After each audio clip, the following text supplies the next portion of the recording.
Bienvenido a mi canal de audiolibros. Si todavía no lo has hecho, por favor, suscríbete. Me ayudaría muchísimo si lo hicieras. En este momento estamos leyendo la obra clásica Frankenstein de Mary Shelley. Capítulo 18. Capítulo final. En aquel momento, mi situación era tal que todos los pensamientos razonables se consumían y desaparecían. Me veía arrastrado por la ira. Solo la venganza me proporcionaba fuerza y serenidad. Modelaba mis sentimientos y me permitía pensar con frialdad y estar tranquilo en períodos en los que de otro modo el delirio o la muerte se habrían apoderado de mí. Mi primera decisión fue abandonar Ginebra para siempre.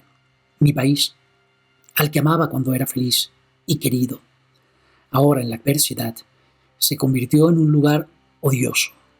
Me hice con una pequeña suma de dinero, junto con algunas joyas que habían pertenecido a mi madre, y partí. Y entonces comenzó mi peregrinación, que no terminará hasta que yo muera. He recorrido vastas regiones de la tierra y he sufrido todas las penurias que suelen afrontar los aventureros en los desiertos y en otros territorios salvajes. Apenas sé cómo he logrado sobrevivir. Muchas veces me he derrumbado, pero con mi cuerpo rendido, sobre la misma tierra, agotado y sin nadie que me socorriera. Y he rogado que me llevara la muerte, pero la venganza me mantenía vivo. No me atrevía a morir y dejar a mi enemigo vivo. Cuando abandoné Ginebra, mi primera labor fue obtener alguna clave mediante la cual pudiera seguir el rastro de los pasos de mi diabólico enemigo. Pero mi plan no dio resultado y vagué durante muchas horas por los alrededores de la ciudad, sin saber a ciencia cierta qué camino debería seguir. Al caer la noche, me encontré a la entrada del cementerio donde reposaban William, Elizabeth y mi padre. Entré y me acerqué a las estelas que marcaban sus sepulturas. Todo permanecía en silencio, excepto las hojas de los árboles, que se agitaban suavemente con la brisa. Era casi noche cerrada, y el escenario habría resultado conmovedor y solemne, incluso para un observador desinteresado. Me parecía que los espíritus de los que se habían ido vagaban por el aire a mi alrededor y proyectaban una sombra que se sentía, pero no se veía, en torno a la cabeza de aquel que los lloraba. El profundo dolor que esta escena me produjo al principio inmediatamente dio paso a la rabia y la desesperación. Ellos estaban muertos y yo aún vivía. También vivía su asesino, y para destruirlo, yo debía alargar mi agotadora existencia. Me arrodillé en la tierra y con labios temblorosos exclamé: por la tierra sagrada en la que estoy arrodillado, por estas sombras que me rodean, por el profundo y eterno dolor que sufro, lo juro, y por vos, oh noche, y por los espíritus que te pueblan, juro perseguir a ese diabólico ser que causó este sufrimiento, hasta que él o yo perezcamos en combate mortal. Solo con ese propósito conservaré mi vida, para ejecutar la ansiada venganza. Volveré a ver el sol y pisaré la hierba verde de la tierra, que de otro modo apartaría de mi vista para siempre. Y os invoco, espíritus de los muertos, y a vosotros, heraldos etéreos de la venganza, que me ayudéis y me guiéis en esta tarea. Que ese maldito monstruo infernal beba hasta las heces el cáliz de la agonía, que sienta la desesperación que ahora me atormenta a mí. Yo había comenzado mi juramento con una solemnidad y un temor reverencial que casi me aseguraban que las sombras de mis seres queridos estaban escuchando y aprobaban mi promesa. Pero las furias se apoderaron de mí cuando terminé, y la rabia ahogó mis palabras en la quietud de la noche. Una carcajada ruidosa y diabólica fue la única respuesta que obtuve. Resonó en mis oídos larga y sombríamente. Las montañas repitieron su eco, y sentí como si el mismísimo infierno me rodeara, burlándose y riéndose de mí. Seguramente en aquel momento me habría dejado llevar por la locura y habría acabado con mi miserable existencia. Pero ya había lanzado mi juramento y mi vida se había consagrado definitivamente a la venganza. La carcajada se fue desvaneciendo, y entonces una voz repugnante y bien conocida se dirigió a mí en un audible susurro. «Me alegro Pobre desgraciado, has decidido vivir y yo me alegro. Corrí hacia el lugar de donde procedía la voz, pero el demonio pudo escapar. De repente el enorme disco lunar se iluminó y brilló sobre su fantasmal y deforme figura, mientras huía a una velocidad sobrehumana. Lo perseguí y durante muchos meses esta persecución ha sido mi único objetivo. Guiado por una pista muy leve, lo seguí por los meandros del Ródano, pero todo fue en vano. Llegué al Mediterráneo y por una extraña casualidad vi cómo el engendro subía una noche a un barco que iba a zarpar hacia el Mar Negro y se ocultaba allí. Fui tras él. Yo sabía cuál era el barco en el que se había escondido, pero se me escapó, no sé cómo. En las tierras inexploradas de Tartaria y Rusia, aunque todavía conseguía esquivarme, ya seguía de cerca sus pasos. Algunas veces los campesinos, aterrorizados por su espantosa figura, me informaban de cuál era su camino. En otras ocasiones, y a menudo, él mismo, que temía que si yo le perdía el rastro, podría desesperar y morir, me dejaba algunas señales para guiarme. La nieve cayó sobre mí y vi la huella de su tremendo pie en las blancas llanuras. Pero usted, que apenas está comenzando su vida, y las preocupaciones son nuevas para usted y la angustia desconocida, ¿cómo puede comprender lo que he sentido y lo que aún siento?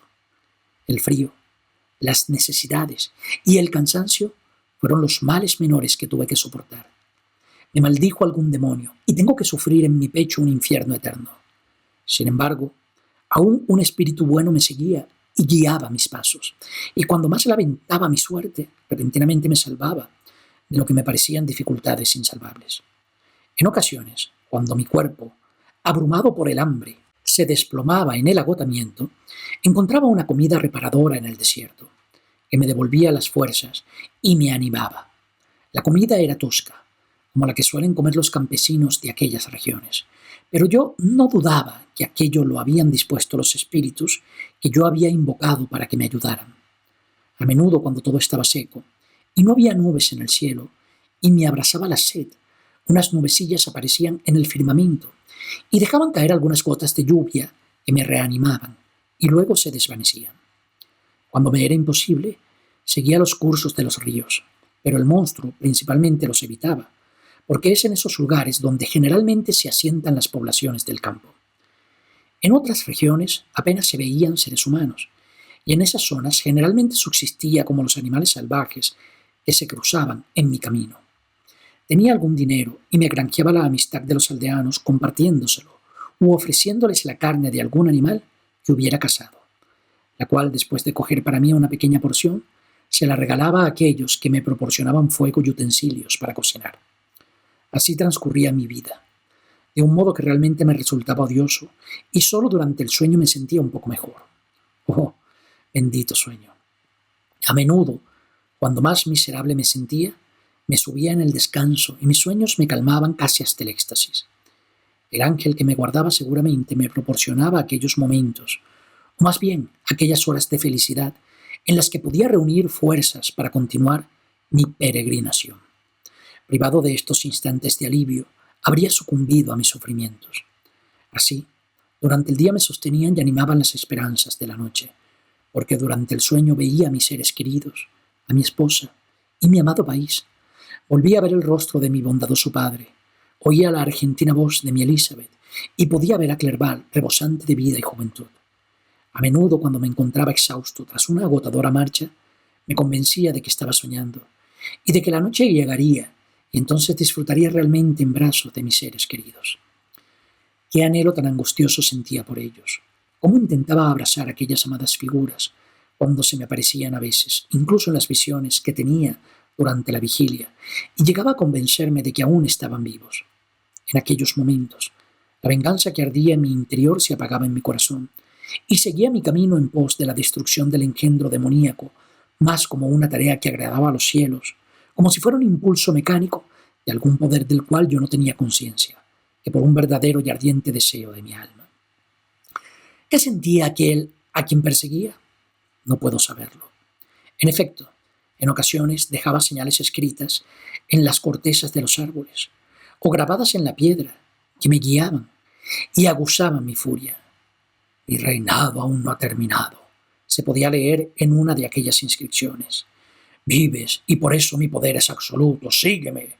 Voy en busca de los hielos eternos del norte, donde sentirás el dolor del frío y el hielo ante los cuales yo no me inmuto.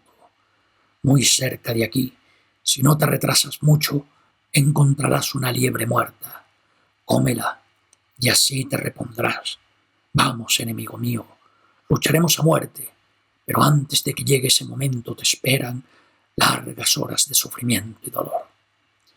Así te burlas, maldito demonio. Vuelvo a jurar venganza, vuelvo a prometer, miserable engendro, que te haré sufrir y te mataré. Nunca abandonaré esta persecución hasta que uno de los dos perezca. Y entonces, con qué placer, me uniré a mi Elizabeth y a aquellos que ya preparan para mí la recompensa de mi penosa y horrible peregrinación. A medida que avanzaba en mi viaje hacia el norte, las nieves se hicieron más abundantes y aumentó el frío, hasta extremos que apenas era posible resistirlo. Los campesinos se encerraron en sus cabañas y solo un puñado de los más atrevidos se aventuraban a salir para cazar animales a los que solo la inanición había obligado a salir, para buscar algo que comer. Los ríos bajaban cubiertos de hielo y no había modo de pescar nada. El triunfo de mi enemigo se engrandecía con la penuria de mis trabajos. Otra inscripción que dejó decía lo siguiente: prepárate, tus sufrimientos solo están comenzando ahora. Cúbrete con pieles y aprovisionate con comida, porque pronto comenzaremos un viaje en el que tus sufrimientos colmarán mi odio eterno. Mi valor y mi perseverancia se reforzaron ante esas dificultades. Decidí no cejar en mi propósito, e invocando al cielo para que me ayudara, avancé con irresistible pasión y crucé inmensas regiones desiertas hasta que el océano apareció en la distancia y dibujó la última frontera del horizonte. ¡Oh! ¡Qué distinto era de los mares azules del sur, cubiertos con hielos! Solo se podía distinguir de la tierra porque estaba más desolado y era más accidentado. Los griegos lloraron cuando vieron el Mediterráneo desde las colinas de Asia y celebraron con febril alegría el final de sus sufrimientos.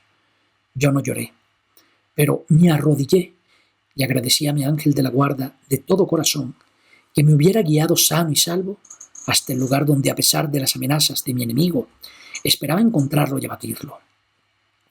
Algunas semanas antes de ese momento me había procurado un trineo y perros, y así pude surcar las nieves a una gran velocidad. Yo no sé si el engendro contaba con el mismo vehículo, pero descubrí que, así como antes había ido perdiendo diariamente ventaja en mi persecución, ahora se la ganaba a él con tanta celeridad que cuando vi por vez primera el océano, apenas me sacaba una jornada de ventaja y esperaba poder alcanzarlo pronto. Así pues, con renovado valor, continué sin desfallecer y 2 días después llegué a una miserable aldea junto a la orilla del mar. Pregunté si habían visto a aquel engendro y conseguí alguna información. Un monstruo gigantesco, dijeron, había llegado allí la noche anterior, armado con un rifle y muchas pistolas, y poniendo en fuga a los habitantes de una granja solitaria, atemorizándolos con su terrorífica apariencia, les había arrebatado todas las provisiones que tenían para el invierno, y poniéndolas en un trineo, había enganchado al mismo un buen número de perros adiestrados. Y la misma noche, para alegría de los conmocionados y aterrorizados aldeanos, había proseguido su viaje por el mar helado, en dirección a ninguna parte, y pensaron que no tardaría en morir en una grieta de hielo o congelado en aquellos glaciares eternos. Al escuchar aquella información, sufrí un pasajero ataque de desesperación. Se me había escapado, y ahora debía comenzar un viaje casi interminable y peligrosísimo por las montañas de hielo que se alzan en el océano. En medio de un frío que pocos seres humanos de aquella parte pueden soportar durante mucho tiempo, y en el cual yo, un hombre nacido en un clima agradable y soleado, seguramente no sobreviviría. Sin embargo, ante la idea de que aquel demonio pudiera vivir y salir triunfante, mi rabia y mi venganza retornaron, como una poderosa oleada, imponiéndose sobre cualquier otro sentimiento. Después de un ligero descanso, durante el cual los espíritus de los muertos me rodearon y me animaron a continuar en pos de la destrucción y la venganza, me preparé para el viaje. Cambié mi trineo de tierra por otro preparado para las quebradas del océano helado, y tras hacer un buen acopio de provisiones, abandoné tierra firme. No sé cuántos días han transcurrido desde entonces, pero he soportado sufrimientos que nada podría haberme capacitado para resistir, salvo el eterno sentimiento de una justa venganza ardiendo en mi corazón. A menudo inmensas y escarpadas montañas de hielo me impedían el paso, y a menudo oía las sacudidas y los estallidos del suelo marino al quebrarse, que amenazaba con destruirme, pero enseguida caía una nueva helada, y los caminos del mar volvían a ser seguros. A juzgar por la cantidad de provisiones que he consumido, diría que han transcurrido 3 semanas de viaje. El desaliento y el dolor con frecuencia arrancaban amargas lágrimas de mis ojos. En realidad, la desesperación casi había hecho presa en mí y pronto me habría sumido en la más completa miseria. Pero entonces, después de que los pobres animales que me arrastraban alcanzaran, con un increíble sufrimiento, la cima de una montaña de hielo y se detuvieran para descansar, y uno, incapaz de avanzar agotado por el esfuerzo, murió, pude ver angustiado la enorme extensión de hielo que se abría delante de mí, cuando de repente mi mirada se detuvo en un punto oscuro en la llanura sombría. Agudicé la vista para averiguar qué podría ser y proferí un alarido salvaje de placer cuando distinguí un trineo, perros y las deformes proporciones de un ser bien conocido. Oh, con qué llamarada de emoción la esperanza volvió a arder en mi corazón. Cálidas lágrimas enturbiaron mis ojos, pero las aparté rápidamente para que no me impidieran ver a aquel engendro. Continué, pero aún las lágrimas me impedían ver bien, hasta que, liberando las emociones que me oprimían, prorrumpí en llanto. Pero no era momento de entretenerse. Desembaracé a los perros de su compañero muerto. Les di una generosa porción de comida y después de descansar una hora, lo cual era absolutamente necesario, y sin embargo amargamente enojoso, continué mi camino. El trineo aún era visible. No volví a perderlo de vista, excepto en los momentos en que, durante unos breves instantes, alguna quebrada de hielo me lo ocultaba con sus inoportunas aristas. Era evidente que estaba ganándole terreno al objeto de mi persecución, y después de otra jornada de viaje aproximadamente, me vi a no más de media milla de distancia. Mi corazón latía poderosamente en mi interior. Pero entonces, cuando parecía tener casi a mi alcance al monstruo, mis esperanzas se desvanecieron súbitamente y perdí cualquier rastro de él, absolutamente, como jamás me había ocurrido antes. Se oyó entonces el mar, el rugido de su avance, a medida que las aguas se levantaban y crecían las olas bajo mis pies. Se hacía a cada paso más espantoso y aterrador. Procuré continuar, pero fue en vano. Se levantó una ventisca. El mar rugía, y con la violentísima sacudida de un terremoto, la superficie helada se quebró y se despedazó con un estallido terrible y abrumador. Pronto concluyó todo. En pocos minutos, un imponente océano se abrió entre mi enemigo y yo me quedé flotando en un fragmento de hielo desprendido que a cada paso se hacía más pequeño y me advertía de ese modo de una espantosa muerte. Así transcurrieron varias horas. Varios de mis perros murieron, y yo mismo estaba a punto de sucumbir ante tantas penurias cuando vi este barco anclado, que me hizo mantener alguna esperanza de obtener socorro y poder salvar la vida. No sabía que los barcos navegaran tan al norte, y verdaderamente me asombró semejante visión. Rápidamente rompí parte de mi trineo para construir remos, y con esos medios pude, con un esfuerzo infinito, mover mi navío de hielo en dirección a su barco. Había decidido que, si ustedes se dirigían al sur, me encomendaría a la piedad de los mares antes que abandonar mi propósito. Esperaba ser capaz de convencerles para que me prestaran un bote y algunas provisiones con las cuales aún podría seguir buscando a mi enemigo. Pero iban ustedes al norte, me subieron a bordo cuando todas mis fuerzas estaban exhaustas y pronto habría sucumbido ante el peso de mis múltiples desgracias y me habría entregado a una muerte que aún temo, porque mi objetivo aún no se ha cumplido. Oh, cuando mi espíritu guardián guiándome hacia él me concederá el deseo que tanto ansío. ¿O debo morir y él vivir?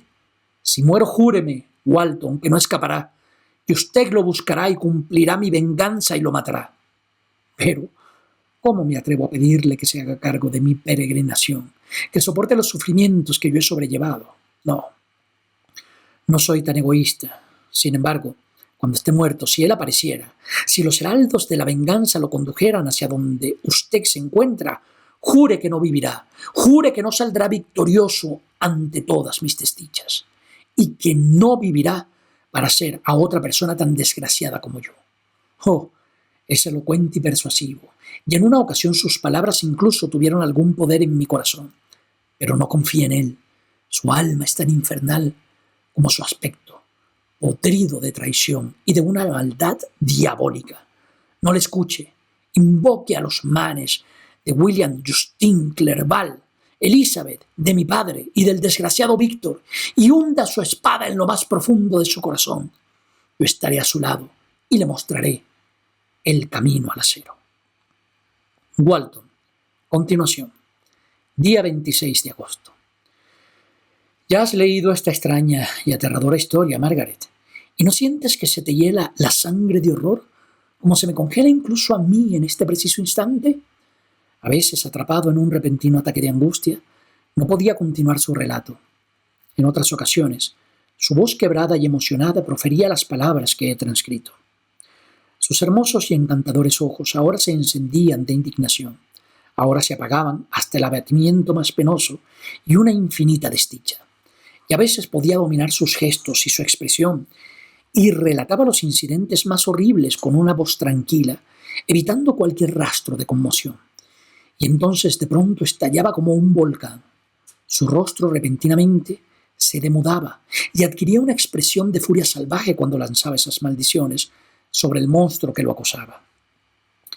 Su historia es coherente y la contaba de tal modo que parecía sencillamente la verdad.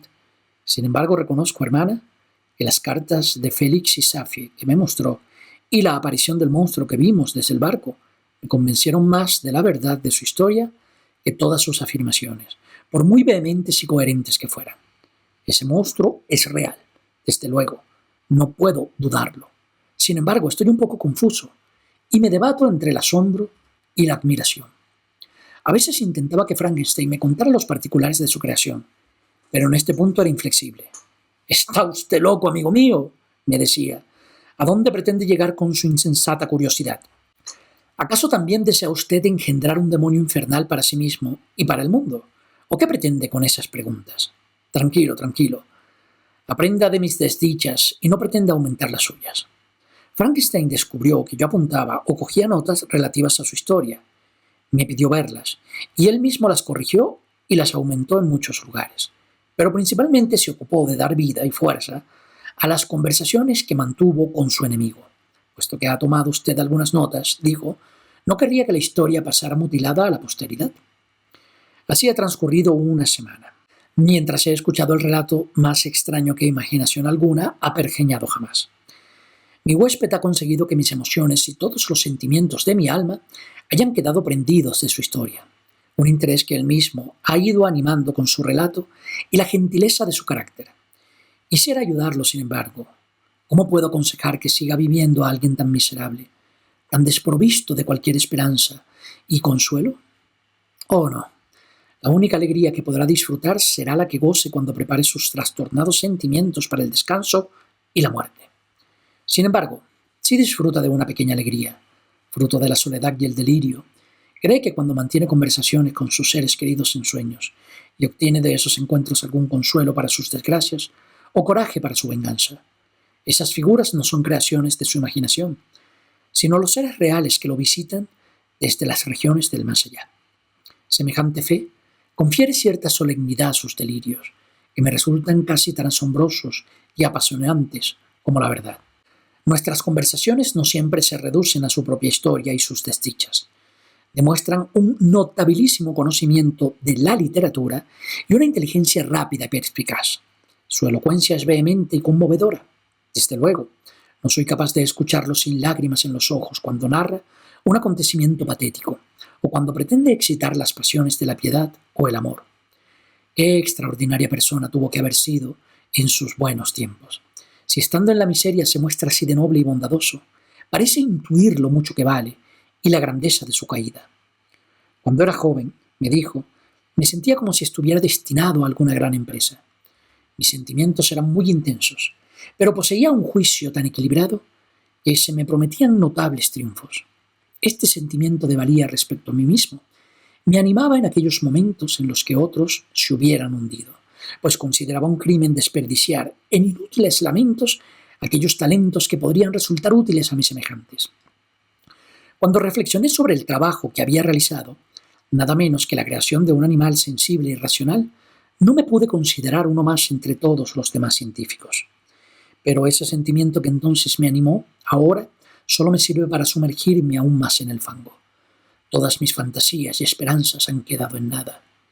Y como aquel arcángel que aspiraba a la omnipotencia, ahora me veo encadenado en un infierno eterno. Mi imaginación era viva, pero también tenía una gran capacidad para el estudio. Y gracias a la conjunción de ambas cualidades, pude concebir la idea y ejecutar la creación de un hombre. Incluso ahora, no puedo recordar sin emoción mis delirios, cuando el trabajo aún estaba incompleto. Tocaba el cielo en mis sueños. Unas veces exultante por mi inteligencia, y otras orgulloso ante la idea de sus consecuencias. Desde la infancia concebí las más altas esperanzas y las más elevadas ambiciones, y ahora estoy hundido. Oh, amigo mío, si me hubiera conocido usted como fui un día, no me reconocería en este estado de degradación. El desánimo casi nunca visitaba mi corazón. Parecía esperarme un gran porvenir, hasta que caí. Y, oh, nunca, nunca, jamás volví a levantarme. ¿Voy a perder a este ser admirable? He suspirado por un amigo. He buscado uno que pudiera comprenderme y apreciarme. Y ya ves, en estos océanos desiertos lo he encontrado. Pero me temo que he ganado a un amigo solo para conocer su valía y perderlo. Querría reconciliarlo con la vida, pero rechaza esa idea. Se lo agradezco, Walton, dijo. Le agradezco que tenga tan buenas intenciones para con un desgraciado tan miserable. Pero cuando usted habla de nuevas revelaciones y nuevos afectos, pienso que hay algo que pueda reemplazar a aquellos que se fueron. ¿Es que algún hombre puede ser lo que fue Clerval para mí? ¿O es que alguna mujer puede ser otra Elizabeth? Y aunque los afectos no se deben especialmente a cualidades extraordinarias, los compañeros de nuestra infancia siempre poseen cierta influencia en nuestro espíritu. Una influencia que difícilmente otro amigo posterior puede conseguir. Ellos conocen nuestros sentimientos de la infancia, los cuales, aunque puedan modificarse más adelante, nunca desaparecen del todo y pueden juzgar nuestros actos con más ecuanimidad. Una hermana o un hermano nunca puede sospechar que el otro lo engaña o le miente, a no ser que efectivamente esos rasgos se hayan dado en uno de ellos previamente, mientras que otro amigo, aunque nos tenga en gran aprecio, puede sentir, aun a pesar suyo, la punzada de la sospecha. Pero yo tuve amigos a los que quise no solo por las relaciones de parentesco, sino por sí mismos. Y donde quiera que esté, la dulce voz de mi Elizabeth o la conversación de Clerval siempre están susurrando en mis oídos. Están muertos, y en esta horrible soledad solo un sentimiento puede convencerme de que conserve la vida. Si estuviera comprometido en una noble tarea o en un proyecto que fuera de gran utilidad para mis semejantes, entonces podría vivir para llevarlo a cabo. Pero ese no es mi destino. Debo perseguir y destruir al ser al que di vida. Entonces, mi objetivo estará cumplido y podré morir. Día 2 de septiembre. Mi querida hermana, te escribo cercado por el peligro y no sé si el destino me permitirá alguna vez volver a ver mi querida Inglaterra y a los queridos amigos que viven allí. Estoy rodeado por montañas de hielo que no nos permiten movernos y a cada momento amenazan con aplastar el barco. Mis valientes hombres, a los que convencí para que fueran mis compañeros, me miran pidiéndome ayuda, pero no tengo nada que ofrecer. Hay algo terriblemente espantoso en nuestra situación. Sin embargo, mi valor y mi confianza no me abandonan. Podemos sobrevivir, y si no, volveré a leer las enseñanzas de mi Séneca y moriré con buen ánimo. Pero Margaret, ¿cómo te encontrarás tú? No sabrás de mi muerte y esperarás angustiada mi regreso. Pasarán los años y a veces caerás en la desesperación, y sin embargo aún acariciarás esperanzas. Oh, mi querida hermana, la dolorosa desilusión de tus afectuosas esperanzas me parecen ahora más terribles que mi propia muerte. Pero tienes un marido y unos hijos adorables, y vas a ser feliz. Que el cielo te bendiga y permita que lo seas. Mi desafortunado huésped me observa con comprensión. Intenta darme esperanzas y habla como si la vida fuera algo que amara verdaderamente. Me recuerda cuán a menudo estos incidentes le han ocurrido a otros navegantes que han surcado los mismos mares. A pesar de sí mismo, me anima con los mejores augurios. Incluso los marineros notan el benéfico influjo de su elocuencia. Cuando habla se mitiga su desesperanza, reanima su valor y acaban creyendo que estas tremendas montañas de hielo son pequeñas colinas que se desvanecerán ante la decidida voluntad del hombre. Sin embargo, todo esto es pasajero, y cada día de esperanza frustrada no hace sino infundirles miedo, y empiezo a temer que la desesperación desemboque en un motín. Día 5 de septiembre. Ha ocurrido algo tan extraño que, aunque sea muy probable que estas cartas nunca te lleguen, mi querida Margaret, no puedo evitar consignarlo aquí. Aún estamos rodeados por montañas de hielo. Aún estamos en constante peligro de ser aplastados en medio de su fragor. El frío es espantoso, y muchos de mis desafortunados camaradas ya han encontrado la muerte en medio de este escenario de desolación. Frankenstein cada día está más enfermo. Un fuego febril aún centellea en sus ojos, pero está exhausto, y si decide realizar algún esfuerzo, inmediatamente cae de nuevo en un completo estupor. Mencionaba en mi última carta los temores que tenía a propósito de un amotinamiento. Esta mañana, mientras me encontraba vigilando el pálido rostro de mi amigo, sus ojos medio cerrados y sus brazos colgando exánimes, me interrumpieron media docena de marineros que deseaban que los recibiera en el camarote. Entraron, y su jefe se dirigió a mí. Me dijo que él y sus compañeros habían sido elegidos por los otros marineros para venir en comisión con el fin de exigirme lo que en justicia no les podría negar. Estábamos atrapados entre muros de hielo y probablemente jamás saldríamos vivos de allí, pero ellos temían que si el hielo se descongelaba, cosa que podía ocurrir, y se abría un canal, yo fuera lo bastante temerario como para proseguir mi viaje y conducirlos a nuevos peligros después de haber podido superar felizmente este. Así pues, querían que yo hiciera una promesa solemne, que si el barco se liberaba, inmediatamente pondría rumbo a Arcángel.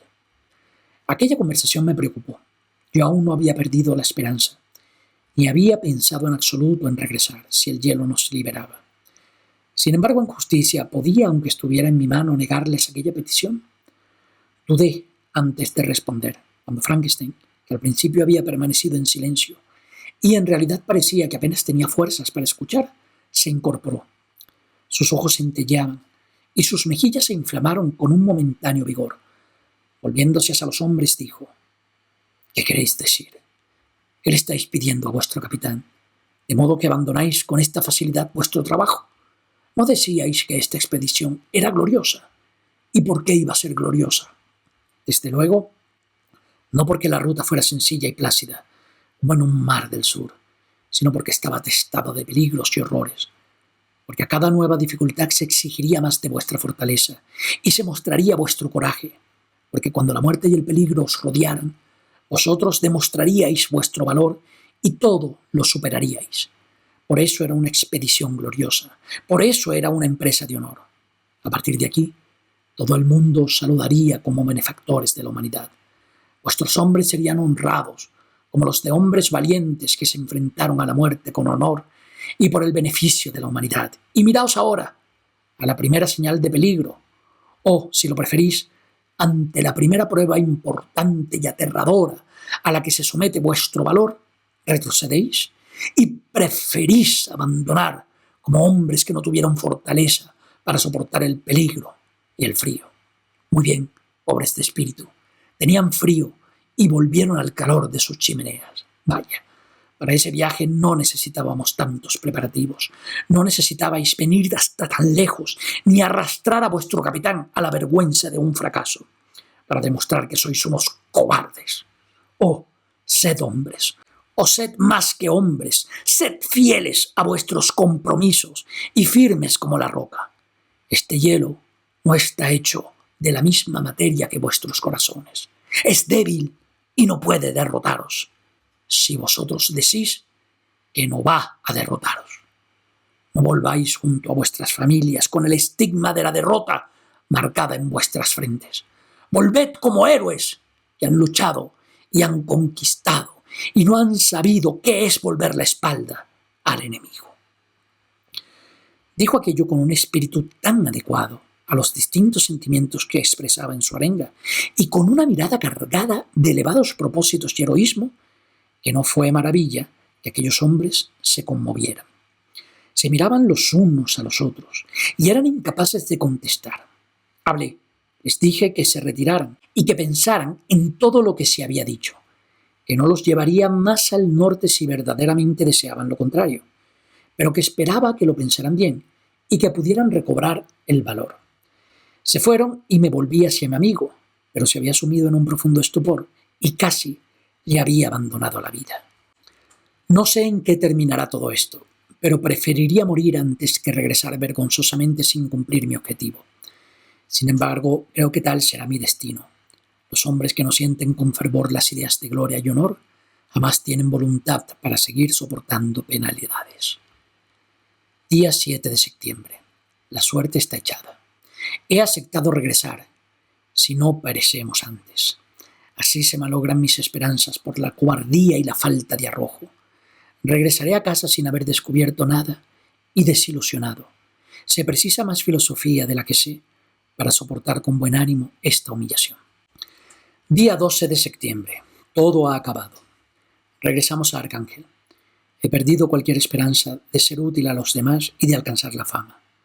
Y he perdido a mi amigo, pero intentaré describirte detalladamente estos amargos acontecimientos, mi querida hermana. Y si los vientos me llevan a Inglaterra y a ti, no seré del todo desgraciado. Día 9 de septiembre. El hielo comenzó a ceder y los bramidos del mar como truenos se oían en la distancia a medida que las islas se desprendían y se resquebrajaban en todas direcciones. Estábamos corriendo un extremo peligro, pero como lo único que podíamos hacer era permanecer pasivos, dediqué todas mis atenciones a mi desdichado huésped, cuya enfermedad se agravó hasta tal punto que siempre permanecía en cama. El hielo se resquebrajó por detrás de nosotros y los témpanos fueron arrastrados rápidamente hacia el norte. Una brisa se levantó desde ese preciso cuadrante y el día 11 se abrió un paso hacia el sur y el barco quedó liberado. Cuando los marineros lo vieron y comprobaron que el regreso a sus pueblos estaba prácticamente asegurado, estallaron en gritos de incontenible alegría, que duró mucho tiempo. Frankenstein, que estaba adormilado, se despertó y preguntó la razón de aquella algarabía. Era incapaz de contestarle. Preguntó de nuevo. Gritan, dije, porque pronto regresarán a Inglaterra. Entonces, ¿de verdad regresa usted? En fin, sí. No puedo oponerme a sus peticiones. No puedo conducirlos al peligro si no quieren, y debo regresar. Hágalo si quiere, pero yo no. Puede usted abandonar su propósito, pero el mío me lo asignó el cielo, y no puedo hacerlo. Estoy muy débil, pero seguramente los espíritus que me ayudan en mi venganza me concederán la fuerza suficiente. Y al decir esto intentó levantarse de la cama, pero el esfuerzo fue demasiado para él. Se derrumbó hacia atrás y perdió la conciencia. Transcurrió mucho tiempo antes de que se recobrara. A menudo pensaba que la vida le había abandonado por completo. Al final abrió los ojos, pero respiraba con dificultad y era incapaz de hablar. El doctor le dio una medicina reconstituyente y nos ordenó que no lo molestáramos. Entonces me dijo que con toda seguridad a mi amigo no le quedaban muchas horas de vida. Así se pronunció su sentencia, y yo solo podía lamentarlo y resignarme. Me senté junto a su cama, velándolo. Tenía los ojos cerrados y creía que dormía, pero entonces me llamó con un débil susurro y rogándome que me acercara, me dijo: Dios mío, las fuerzas en que confiaba me han abandonado. Sé que voy a morir pronto, y él, mi enemigo, mi acosador, aún puede estar con vida.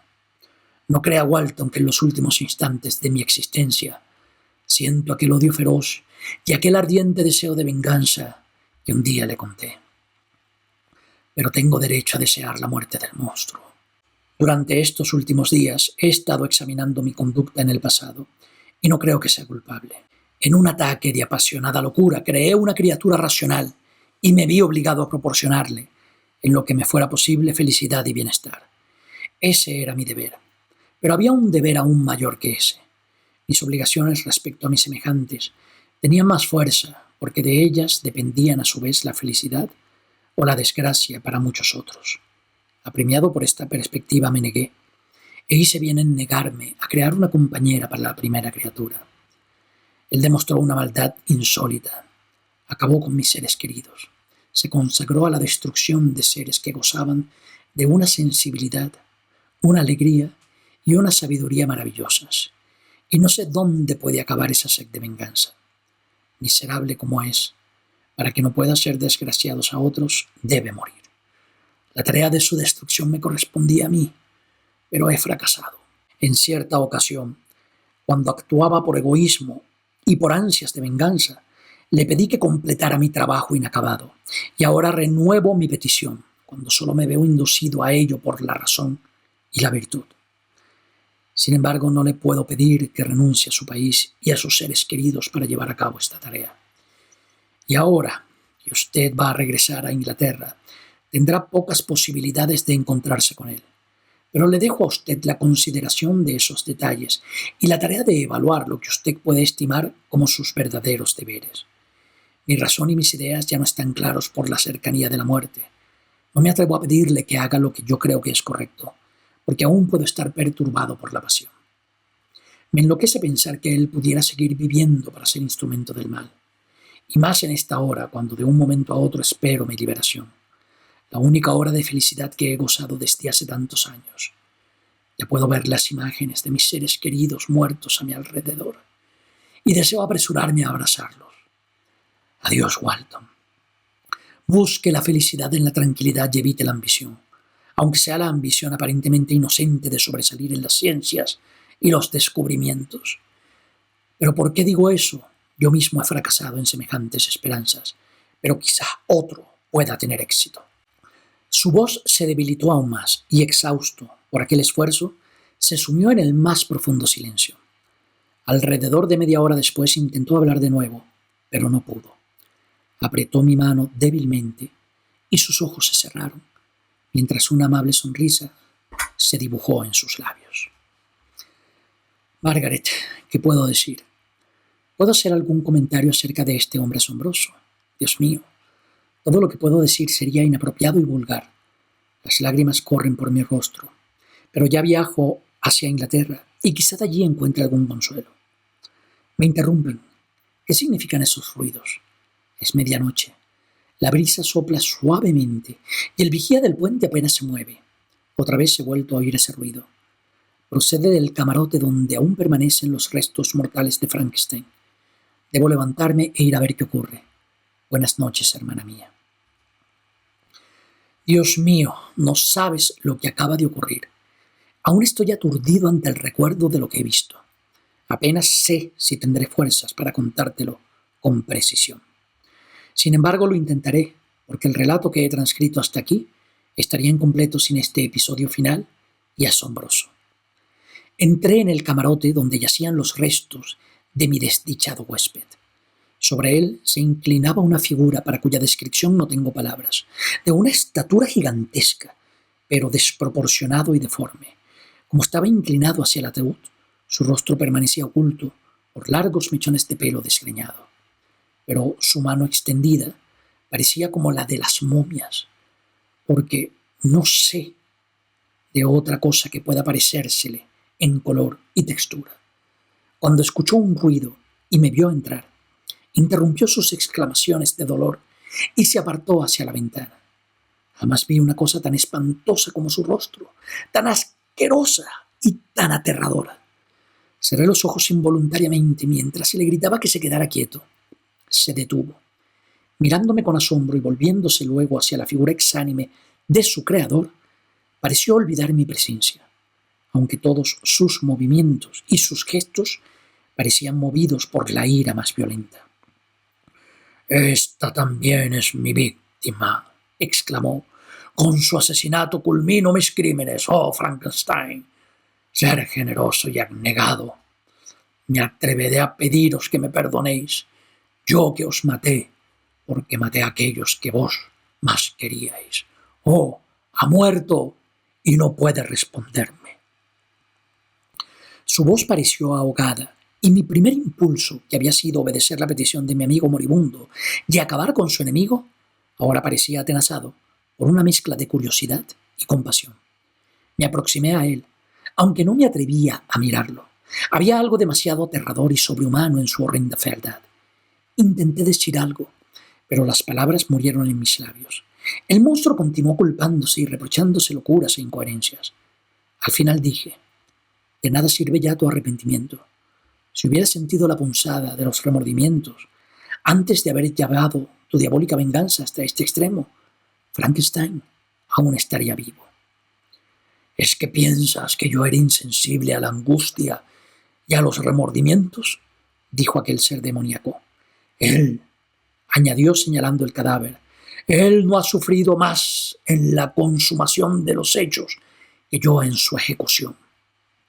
Un espantoso egoísmo me animaba, al tiempo que mi corazón sufría la más dolorosa angustia. ¿Acaso cree que los gemidos de Clerval eran música para mis oídos? Mi corazón estaba hecho para el amor y la comprensión, y cuando las desgracias me empujaron hacia la maldad y el odio, no soporté la violencia del cambio, sino un sufrimiento tal que usted sería incapaz de imaginar. Cuando murió Clerval, regresé a Suiza, con el corazón destrozado y vencido. Sentía compasión por Frankenstein y por sus amargos sufrimientos. Mi piedad se tornó en horror, me aborrecía a mí mismo, pero también vi que de nuevo se atrevía a tener esperanzas de felicidad, que mientras amontonaba desdichas y desesperación sobre mí, buscaba su propia alegría en los amables sentimientos y las pasiones que a mí me estaban absolutamente vedados. De nuevo me asaltó la indignación y la sed de venganza. Recordé mi amenaza y decidí ejecutarla. Y cuando ella murió, en aquel momento no lo lamenté. Abandoné cualquier sentimiento y cualquier angustia. Disfruté enloquecidamente en mi absoluta desesperación y habiendo llegado tan lejos decidí concluir mi diabólico plan. Y ya ha concluido. He aquí mi última víctima. Me conmovieron los lamentos por sus desdichas, pero recordé lo que Frankenstein me había dicho a propósito de su elocuencia y su capacidad de persuasión. Y cuando de nuevo volví la mirada a los restos de mi amigo, mi indignación se encendió. «¡Miserable!», grité. «Muy bien, así que vienes aquí a lloriquear sobre las desgracias que has causado. Arrojas una antorcha en medio de una aldea y cuando ha quedado destruida te sientas en mitad de las ruinas y lamentas que se hayan quemado. ¡Maldito hipócrita! Si el hombre por quien gimoteas aún viviera, lo seguirías acosando y persiguiendo con tu maldita sed de venganza. No es compasión lo que sientes, solo es la pena porque se ha terminado tu excusa para causar el mal». «No es eso», dijo el engendro demoníaco, «y sin embargo tal debe ser la impresión que usted tenga de mí, porque tal parece haber sido el sentido de mis actos. Pero no busco a nadie que entienda mi desgracia. Lo sé absoluta y perfectamente, ni busco una comprensión que nunca podré encontrar. Cuando la busqué al principio, solo deseaba participar del amor al bien y de los sentimientos de felicidad y alegría.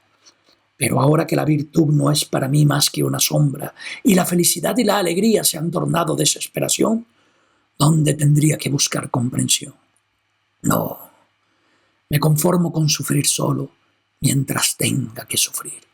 Y cuando muera aceptaré que el odio y el oprobio descansen sobre mi memoria.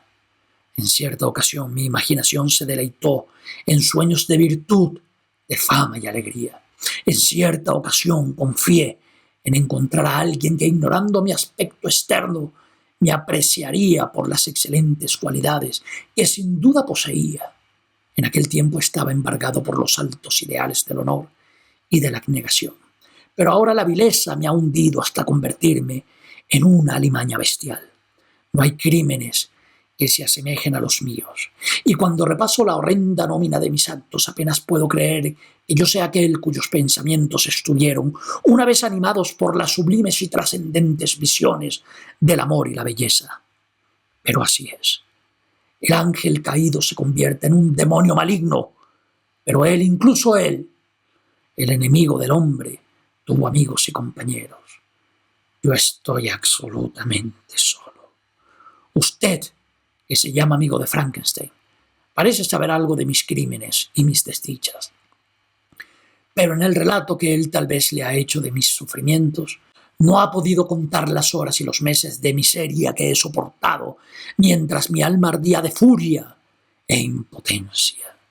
Porque cuando destruí su futuro no satisfice mis propios deseos, que eran tan ardientes y devoradores como siempre.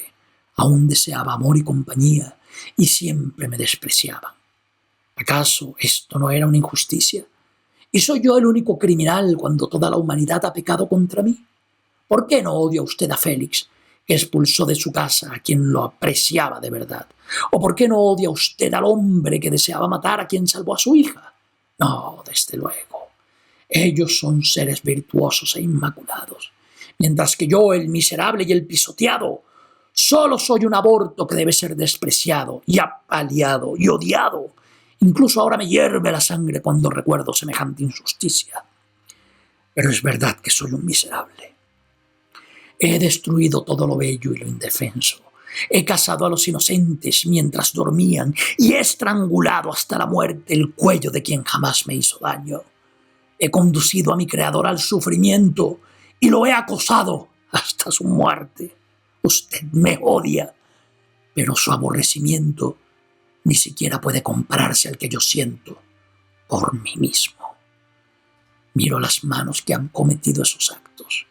Pienso en el corazón que los planeó y me detesto. No tema, no volveré a hacer ningún mal. Mi tarea está a punto de concluir. No necesito de usted ni de nadie para consumarla. Me basto yo solo. Y no crea que tardaré en llevar a cabo el sacrificio. Abandonaré su barco y en el témpano que me trajo hasta aquí buscaré el extremo de tierra más septentrional que pueda tener el globo. Yo mismo levantaré mi pila funeraria y me consumiré en cenizas, para que mis restos no puedan sugerir a ningún desgraciado curioso e ingenuo que puede ser capaz de crear otro como yo. Moriré.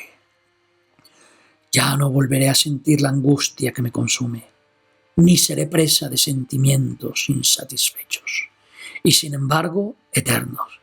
Quien me creó ha muerto, y cuando yo muera, el recuerdo de mí morirá para siempre. Ya no volveré a ver el sol, ni las estrellas, ni sentiré el viento en el rostro. La luz, los sentimientos y la razón morirá, y entonces hallaré mi felicidad. Hace algunos años, cuando las imágenes del mundo se mostraron abiertamente ante mí, cuando sentía la alegre calidez del verano y oía el murmullo de las hojas y el gorjeo de los pájaros, y aquello era todo para mí, habría lamentado morir. Pero ahora la muerte es mi único consuelo. Enfangado en el crimen y corroído por los remordimientos más amargos, ¿dónde podré encontrar descanso sino en la muerte? Adiós, me voy. Usted será el último hombre que vea mis ojos. Y adiós, Frankenstein. Si en la muerte aún os restara algún deseo de venganza, ésta se vería más satisfecha si siguiera viviendo que con mi muerte. Pero eso no ocurrirá. Deseabais mi absoluta destrucción para que no pudiera causar mayores sufrimientos a otros, y ahora no desearíais sino que viviera para que siguiera sufriendo. Aunque estabas destrozado, mi agonía es mayor que la tuya, porque los remordimientos son la amarga punzada que atormenta mis heridas y me tortura hasta la locura. Pero pronto moriré, dijo entrelazando las manos, y lo que quiero ahora ya no lo sentiré. Pronto estos pensamientos, estas dolorosas heridas, ya no existirán. Levantaré triunfal mi pira funeraria y las llamas que consuman mi cuerpo concederán la alegría y la paz a mi espíritu. y tras decir aquello, saltó por la ventana del camarote y cayó sobre un témpano de hielo que permanecía junto al barco, y apartándose con fuerza de la nave, las olas lo alejaron, y muy pronto se perdió de vista en la oscuridad y la distancia.